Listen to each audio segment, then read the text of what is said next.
Alors aujourd'hui, camarades, je te propose une vidéo d'initiation aux OKR et aux KPIs. On va essayer de comprendre pourquoi ces deux outils sont extrêmement importants en entreprise lorsqu'il s'agit de piloter la performance, que ce soit d'un point de vue stratégique, mais également opérationnel.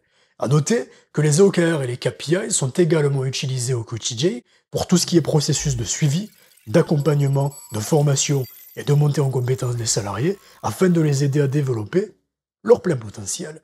Donc, que tu sois chef d'entreprise, dirigeant, manager, chef d'équipe, entrepreneur ou investisseur, les OKR et les KPIs sont très importants lorsqu'il s'agit de piloter la performance et donc d'améliorer tes résultats. Ce que je te propose, c'est de commencer avec les OKR. Objective Key Results en anglais et les objectifs et résultats clés en français.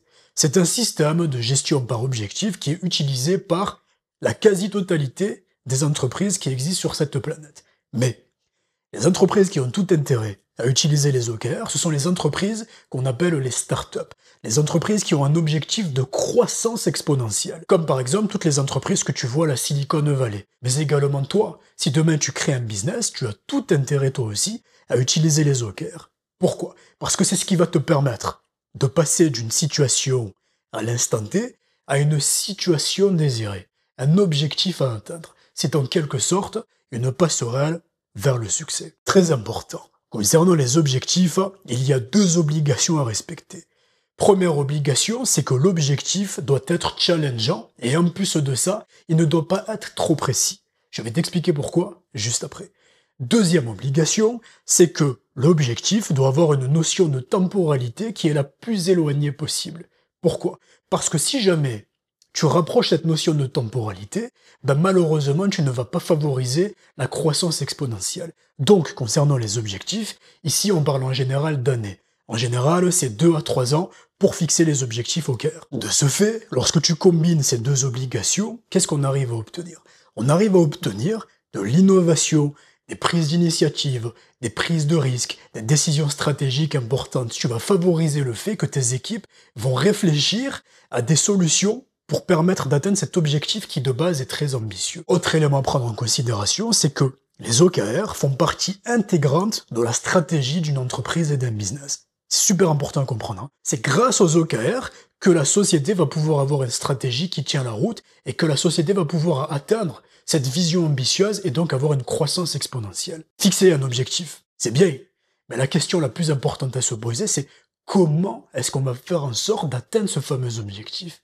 Et c'est là qu'interviennent les Key Results. Pour vulgariser la chose et que tu puisses comprendre, les Key Results ne sont rien de plus que des sous-objectifs à l'objectif principal. C'est ça qui va nous permettre d'atteindre beaucoup plus rapidement et beaucoup plus efficacement cet objectif principal. Parce que si tu n'as pas de sous-objectif qui te permet justement de savoir où est-ce que tu en es, tu navigues un peu à l'aveugle et tu sais pas forcément où est-ce que tu vas, et tu gravites autour de l'objectif sans forcément l'atteindre. Donc, retiens que les Key Results, pour schématiser, ce sont des sous-objectifs. En général, on fixe entre 3 et 5 Key Results au maximum, sauf si tu bosses dans un environnement très spécifique. Pour l'immense majorité des business, ça sert strictement à rien de fixer plus que 3 OKR. Ça va plus t'embrouiller qu'autre chose. En fixer 3, ça suffit largement pour atteindre ta stratégie.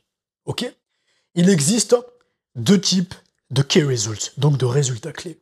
Les premiers sont quantifiables, c'est-à-dire qu'on peut facilement les mesurer et qu'ils sont quantitatifs. Les seconds sont ce qu'on appelle des efforts à fournir. Pour te faciliter la compréhension et que tu puisses comprendre beaucoup plus facilement, je te propose, comme d'habitude, une mise en situation. On va essayer de choisir un exemple qui n'est pas très compliqué à comprendre. Admettons que tu as un business e-commerce qui commercialise des produits physiques en ligne. Que ce soit en France ou à l'international, j'ai envie de te dire, on s'en fout un peu. On pourrait imaginer un objectif OKR qui soit devenir le leader d'un point de vue part de marché dans ta niche d'ici 5 ans. On voit que cet objectif remplit à la lettre les deux obligations, à savoir un objectif challengeant et une temporalité qui est assez éloignée. Ici, on parle de 5 ans. Ça va favoriser l'innovation, la prise de risque et la prise d'initiative des équipes afin d'atteindre cet objectif et donc d'avoir une croissance qui est exponentielle. Ensuite, il faut se poser la question qui est comment ? Comment est-ce que je vais faire pour atteindre cet objectif ? Et c'est là qu'entrent en scène les key results, qui sont, je te rappelle, des sous-objectifs. On pourrait par exemple imaginer d'augmenter le panier moyen des clients de 30% d'ici 2 ans. Deuxième sous-objectif, multiplier par 2 notre base client d'ici 3 ans. Troisième sous-objectif, augmenter notre chiffre d'affaires de 30% d'ici 4 ans. On voit bien que ces key results remplissent la première obligation liée aux key results, à savoir des objectifs quantifiables et quantitatifs. On pourrait également lister des sous-objectifs qui sont des efforts à fournir. Souviens-toi, il y a 2 types de sous-objectifs. Exemple, optimiser ton CRM ou changer de CRM, changer de fournisseur ou faire en sorte que tes entrepôts et tes lieux de stockage soient placés de manière stratégique afin de faire en sorte d'envoyer tes colis dans toute l'Europe, par exemple. Donc, on voit qu'on respecte à la lettre les obligations de l'objectif OKR et les obligations des key results. Mais le but, c'est également de mettre en place des actions pour venir faire en sorte d'atteindre ces sous-objectifs. Et pour mesurer le degré de complétion de ces sous-objectifs, c'est là qu'interviennent les Key Performance Indicators. Les KPIs, en français, c'est ce qu'on appelle les indicateurs clés de performance. Pour faciliter encore une fois les choses, je vais te faire une comparaison. Si tu veux, c'est une sorte de métrique. C'est une photo à l'instant T d'une situation. C'est comme si tu avais un électrocardiogramme, d'accord, une fréquence que je viens mesurer à l'instant T. C'est-à-dire que contrairement aux OKR, les KPIs n'ont pas de notion de temporalité. On prend une photo à l'instant T d'une situation. Et grâce aux KPIs, c'est ce qui va nous permettre de voir où est-ce qu'on se situe par rapport à l'atteinte de nos sous-objectifs et de notre objectif principal. Et si nos métriques ne sont pas bonnes, eh ben on va essayer d'optimiser notre plan d'action et de réaligner tout ça afin de nous rapprocher de nos sous-objectifs et de notre objectif principal. C'est ça des KPIs. À noter que tu peux avoir des KPIs qui ne sont rien d'autre au final que tes key results. Je m'explique. Tu sais, on dit souvent que simplifier les choses, c'est la meilleure des choses à faire. Et moi, je suis totalement en accord avec ça. C'est-à-dire que si par exemple tu as un petit business où tu travailles tout seul, tu n'as pas beaucoup de temps à allouer à certaines données, tu peux par exemple considérer que tes key results soient tes KPIs. Ça va te permettre de faciliter les choses et d'éviter de rajouter des métriques supplémentaires. Et c'est pas pour autant que tu ne vas pas atteindre ton objectif principal. Pour en revenir à notre exemple, si on devait lister une série de KPIs qui soient entre guillemets pertinents dans le domaine du e-commerce, on peut en lister plein comme ça à la volée. On pourrait par exemple imaginer une mesure en pourcentage du taux de rebut chez notre fabricant par rapport à notre produit.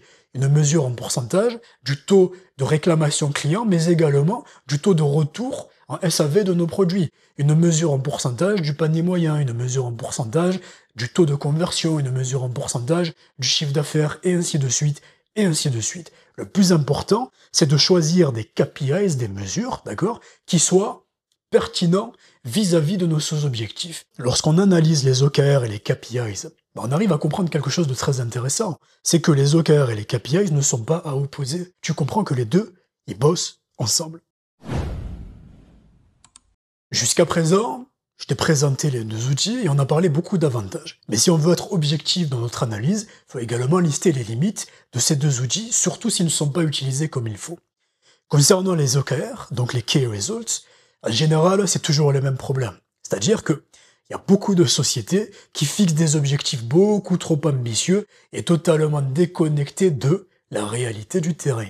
Et en faisant ce genre d'erreur, on tombe tout de suite dans ce que je t'explique dans ma vidéo sur le conflit entre le management opérationnel et le management stratégique. Je te mets le lien en description de cette vidéo. C'est-à-dire que tu viens tout de suite en fait te tirer une balle dans le pied. Tu vas venir mettre en opposition l'aspect stratégique de la société et l'aspect opérationnel. Parce que tu vas demander à la partie opérationnelle de faire des choses qui sur le terrain au final ne sont pas réalisables. Et ça augmente déjà la probabilité d'échec par rapport à ta stratégie, mais surtout, ça déstabilise totalement ton organisation et ça crée des tensions. Concernant les KPIs, le principal problème, c'est que, étant donné que ce sont des métriques qui sont très opérationnelles, les KPIs, il y a beaucoup de structures, et même de personnes qui occupent des postes à responsabilité, qui n'ont pas compris la réelle symbolique des KPIs et qui passent leur temps à observer, essayer de regarder où est-ce que se situent les KPIs, essayer de faire des beaux graphiques, de beaux schémas, de beaux PowerPoint, et qui passent leur journée en réunion.